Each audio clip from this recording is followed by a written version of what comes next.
Hello friends, అందరికీ నమస్తే అండి. Welcome to our channel. తల్లికి వందనం పథకానికి సంబంధించి పేమెంట్స్ అనేటివి నిన్నటి నుంచి అయితే స్టార్ట్ అయినాయి అనమాట. కొంతమందికి అమౌంట్ అనేది నిన్నటి రోజున పడడం జరిగింది. సో ఈ రోజు కూడా మీ ఖాతాలకు అమౌంట్ అనేది చేరవచ్చు. అయితే ప్రూఫ్ కింద నేను మీకు తప్పనిసరిగా చూపిస్తానని చెప్పి thumbnail లో మెన్షన్ చేశాను. సో మీకు ఈ యొక్క వీడియో స్టార్టింగ్ లో అయితే అంటే టాపిక్ లోకి వెళ్లే ముందు నేను చూపిస్తానన్నమాట. సో అలానే చాలా మంది కూడా నిన్నటి చేసినటువంటి వీడియోకి చాలా అంటే చాలా కామెంట్స్ అనేవి పెట్టారు. సో ఈ విధంగా ఉంది, మాకు స్టేటస్ అనేది అమౌంట్ పడుతుందా లేదని చెప్పి అడిగారనమాట. అవన్నీ కూడా నోట్ చేసుకొని వచ్చాను. సో ఈ వీడియోలో నేను మీకు క్లియర్గా అయితే చెప్తానండి.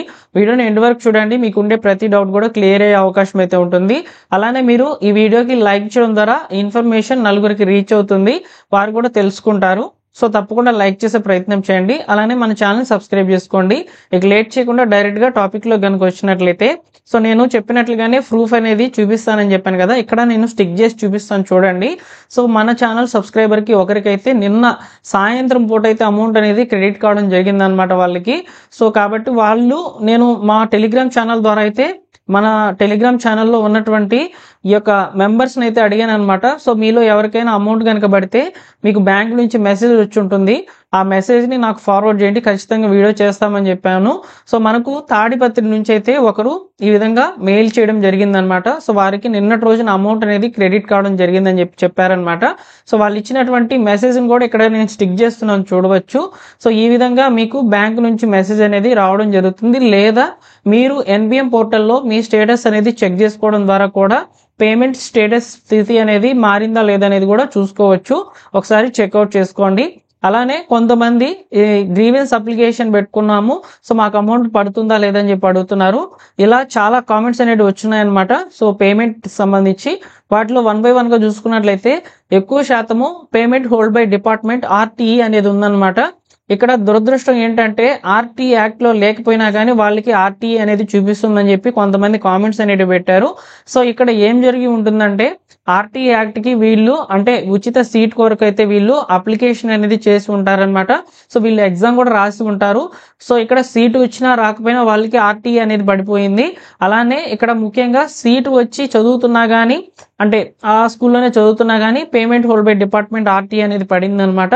అలానే ఆ స్కూల్లో చదవకుండా వేరే స్కూల్లో చదువుతున్నా కానీ ఆర్టీ యాక్ట్ అనేది చూపించింది అనమాట వాళ్ళకి రీమార్క్స్ నందు. సో ఇటువంటి వారికి అమౌంట్ అనేది విడుదలవుతుందా లేదా అంటే ఖచ్చితంగా నేను చెప్పలేను అమౌంట్ అనేది పడుతుందని. కాకపోతే ప్రభుత్వం స్పందిస్తే ఈ అమౌంట్ అనేది స్కూల్కే వెళ్ళిపోతుంది అనమాట. అంటే ఆర్టీ యాక్ట్ కింద ప్రభుత్వమే స్కూల్ యొక్క ఫీజులు అనేటివి భరిస్తుంది. కాబట్టి ఇక్కడ తల్లికి వందనం పథకానికి సంబంధించిన నిధులు అనేటివి ఫీజులో కొంత భాగంగా చెల్లించే అవకాశం అయితే ఉండవచ్చు. ఇది కనుక కరెక్ట్ గా జరిగితే మరికొద్ది రోజుల్లోనే గవర్నమెంట్ నుంచి అప్డేట్ అనేది రావచ్చు అనమాట, payment hold by department RT ఉండేటువంటి వాళ్ళకి. అప్పటి వరకు మీరు వెయిట్ చేయండి, నేను తప్పకుండా తెలియజేసే ప్రయత్నం చేస్తాను ఏదైనా సమాచారం వచ్చినప్పుడు.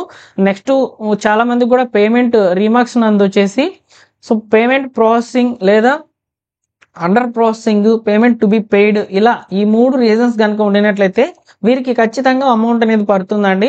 సో నేను వీడియో స్టార్టింగ్ లో చెప్పినట్లుగానే అమౌంట్ టు బి పెయిడ్ అనేది ఉండిందనమాట వాళ్ళకి. సో వారికి అయితే నిన్నటి రోజున అమౌంట్ అనేది క్రెడిట్ కావడం జరిగింది. ఈ రోజు కూడా మీలో చాలా మందికి కూడా అమౌంట్ అనేది పడవచ్చు. ఈ విధంగా payment under process, payment to be paid అనేటువంటి వాళ్ళకి అమౌంట్ అనేది పడవచ్చు. సో మీరు కొంత సమయం అనేది వెయిట్ చేసినట్లయితే మీ ఖాతాలకు చేరుతుంది అనమాట అమౌంట్ అనేది. అలానే మీరు ఎన్బిఎం పోర్టల్లో మీ యొక్క అప్లికేషన్ స్టేటస్ అనేది చెక్ చేసుకోండి. అప్లికేషన్ స్టేటస్ ఎలిజిబుల్ అయి ఉండి, అదేవిధంగా మీకు గనక పేమెంట్ పడిపోయి ఉంటే అక్కడ సక్సెస్ అని చూపించడము, బ్యాంక్ డీటెయిల్స్ కూడా చూపించడం జరుగుతుందన్నమాట. ఒకసారి మీరు ఎన్బిఎం పోర్టల్లోకి వెళ్ళి మీ యొక్క అప్లికేషన్ స్టేటస్ అనేది సెర్చ్ చేయండి. తప్పకుండా వివరాలు అప్డేట్ అయి ఉంటే ఒకసారి కామెంట్ సెక్షన్లో తెలియచేయండి. సో అయితే ఇక్కడ మీరు చెక్ చేసుకోవాల్సినటువంటి లింక్స్ అన్ని కూడా డిస్క్రిప్షన్లో అయితే ఉన్నాయి, ఒకసారి ఓపెన్ చేసి చూడండి. ఈ విధంగా payment to be paid, payment under process ఉండేటువంటి వాళ్ళకి అమౌంట్ అనేది పడుతుంది అనమాట. నెక్స్ట్ వచ్చేసి ఎన్పిసి అనేది ఇన్యాక్టివ్ లో ఉన్నటువంటి వాళ్ళకి, ఓకేనా. ఎన్పిసి అనేది ఇన్యాక్టివ్ కారణంగా మీరు ఎలిజిబుల్ లిస్ట్ లో ఉంటారు, కాకపోతే అమౌంట్ అనేది పడదు. సో ఎలిజిబుల్ లిస్ట్ అనేది ఎలా చూసుకుంటారంటే, మీ యొక్క గ్రామ వార్డు సచివాలయంలో ఈ యొక్క లిస్ట్ అనేది రావడం జరిగిందనమాట. 2025-26 సంవత్సరానికి సంబంధించి ఎలిజిబుల్ లిస్ట్ అనేది రిలీజ్ చేశారు. అదేవిధంగా గతంలో గ్రీవెన్స్ పెట్టుకున్నటువంటి వాళ్ళ యొక్క పేర్లు కూడా ఇందులో వచ్చాయన్నమాట.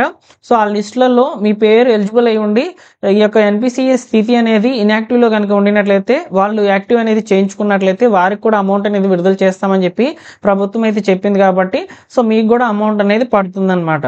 సో నెక్స్ట్ వచ్చేసి గ్రీవెన్స్. సో గ్రీవెన్స్ గురించి మాట్లాడాలండి. సో గ్రీవెన్స్ సంబంధించి జూలై 10వ తేదీనే అమౌంట్ ఒకరికైతే మన ఛానల్ తరపున ఒకరికి పడింది అనమాట. ఆ కామెంట్ కూడా నేను ఇక్కడ పిన్ చేస్తాను, చూసుకోవచ్చు. సో వారు గ్రీవెన్స్ అనేది పెట్టారనమాట. సో 2 అప్లికేషన్స్ అనేటివి వాళ్ళకి అంతకుముందు ఇనెలిజిబుల్ అయి ఉన్నాయన్నమాట. సో ఫస్ట్ జూన్లో రిలీజ్ చేసినటువంటి పేమెంట్ అప్పుడు. సో ఇప్పుడు వారికి అమౌంట్ అనేది పడింది అనమాట. జూలై 11th అయితే వారికి అమౌంట్ అనేది క్రెడిట్ కావడం జరిగింది. సో ఆ యొక్క కామెంట్ కూడా ఇక్కడ నేను పిన్ చేస్తాను, చూసుకోవచ్చు. సో ఇలా గ్రీవెన్స్ పెట్టినటువంటి వాళ్ళకి కూడా అమౌంట్ అనేది క్రెడిట్ కావడం జరిగింది.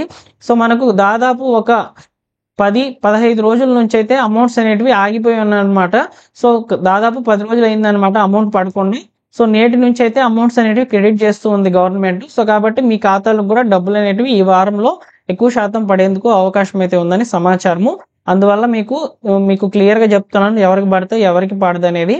సో ఎన్పిసిఐ గురించి చెప్పాను, అలానే పేమెంట్ ప్రాసెసింగ్లో ఉండేటువంటి వాళ్ళ గురించి చెప్పాను, అలానే payment hold by department RT వాళ్ళ గురించి కూడా చెప్పాను. ఇలా కాకుండా మీరు గ్రామ వార్డు సచివాలయంలో ఇనెలిజిబుల్ లిస్ట్లో మీ పేరు కనుక వచ్చినట్లయితే సో మీకు సంబంధించి అమౌంట్ అనేది పడుతుందా అంటే అమౌంట్ అనేది పడదండి. ఎందుకంటే గ్రీవెన్స్ పెట్టుకునేదానికి అవకాశం లేదు. 2025-26 విద్యా సంవత్సరానికి సంబంధించినటువంటి లబ్ధిదారుల యొక్క వివరాలు అనేటివి ఆల్రెడీ గ్రామ వార్డు సచివాలయంకి అయితే అంది ఉన్నాయన్నమాట. వీరు కొత్తగా ఈ సంవత్సరంలో జాయిన్ అయ్యారు కాబట్టి వీరికి గ్రీవెన్స్ అనేది అవకాశం అనేది ఇవ్వలేదన్నమాట. గతంలో ఉన్నటువంటి వాళ్ళు అంటే 2024-25 ఇలా ఉంటారు కదా. సో అంటే ఫస్ట్ అమౌంట్ రిలీజ్ చేసింది 2nd క్లాస్ నుంచి 10th క్లాస్ వాళ్ళకు ఇచ్చిందనమాట. అదేవిధంగా ఇంటర్ 2nd ఇయర్ వాళ్ళకైతే ఇచ్చింది. సో అప్పుడు మాత్రమే గ్రీవెన్స్ అనేది ఆప్షన్ అనేది తీసుకున్నారు ఫస్ట్ రిలీజ్ చేసినప్పుడు. సెకండ్ టైం అయితే గ్రీవెన్స్ ఆప్షన్స్ అనేది తీసుకోలేదన్నమాట. సో కాబట్టి మీకు అవకాశం అనేది లేదు సెకండ్ టైం రిలీజ్ అయినప్పుడు లిస్ట్లో ఇనెలిజిబుల్ అయినటువంటి వాళ్ళకి. ఓకేనా. అలానే చాలా మంది కూడా ఇన్కమ్ ట్యాక్స్ అనేది మాకు పడిందండి రీమార్క్స్ నందు, మేము ట్యాక్స్ అనేది పే చేయడం లేదు, ఆపేస్తున్నాము, సో మేమంతా కూడా క్లియర్ చేసేసుకొని ఉన్నాము అని చెప్పని అడిగారనమాట. సో వారికి సంబంధించి కూడా అమౌంట్ అనేది పడుతుందా లేదా అనే దాని మీద ప్రభుత్వం అయితే ఇంకా కూడా ఎలాంటి క్లారిటీ అయితే ఇవ్వలేదు. అమౌంట్ అనేది వారికి పడకపోవచ్చు అండి. కేవలం ప్రభుత్వం చెప్పింది వీరికి మాత్రమే, అంటే payment to be paid, payment under process, అదేవిధంగా ఎన్పిసి అనేది ఇన్యాక్టివ్లో ఉండి యాక్టివ్లో ఉండేటువంటి వాళ్ళకైతే వేస్తామని చెప్పింది అనమాట ఈ వారంలో. సో కాబట్టి వారందరికీ కూడా అమౌంట్ అనేది రాబోతుంది. సో మీరు మీ యొక్క స్టేటస్ అనేది ఎన్బిఎం పోర్టల్ అయితే అప్లికేషన్ స్టేటస్ నందు చెక్ చేసుకోండి, మీకు వివరాలు అనేటివి తెలుస్తాయి అన్నమాట. అలానే ఫ్రెండ్స్ ఈ వీడియోకి లైక్ చేయడం ద్వారా ఈ సమాచారం నలుగురికి ఉపయోగపడుతుంది అనుకుంటే లైక్ చేయండి. అలానే మన ఛానల్ సబ్స్క్రైబ్ చేసుకోండి, మా టెలిగ్రామ్ ఛానల్లో జాయిన్ అవ్వండి. ఏమైనా ప్రభుత్వ పథకాలకు సంబంధించి అప్డేట్స్ ఏమైనా వచ్చినప్పుడు వెంటనే నేను మీకు వీడియోస్ చేసి అప్లోడ్ చేస్తాను. అదేవిధంగా టెలిగ్రామ్ ఛానల్ ద్వారా మాత్రము మెసేజ్లు అనేవి ఫార్వర్డ్ చేస్తామన్నమాట. సో మెసేజ్ ద్వారా మీరు ప్రభుత్వ పథకాలకు సంబంధించి పూర్తి కమాండ్ అనేది తెలుసుకోవచ్చు. తప్పకుండా మా టెలిగ్రామ్ ఛానల్లో కూడా జాయిన్ అవ్వండి. అంతవరకు మరొక వీడియోతో వచ్చేంత వరకు వెయిట్ చేయండి. తప్పకుండా ఇంపార్టెంట్ వీడియోస్తోనే మేము ముందుకైతే వస్తాము. Thank you for watching.